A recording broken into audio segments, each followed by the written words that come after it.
Когда спрашиваешь мужчину, как дела, он отвечает: «Я в порядке».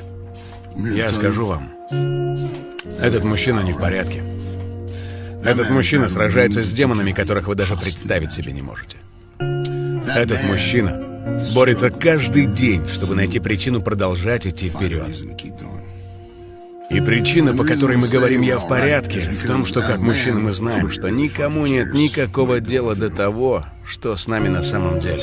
Да какой смысл рассказывать об этом? Но знаешь что? Я тебя понимаю, потому что я тоже в порядке.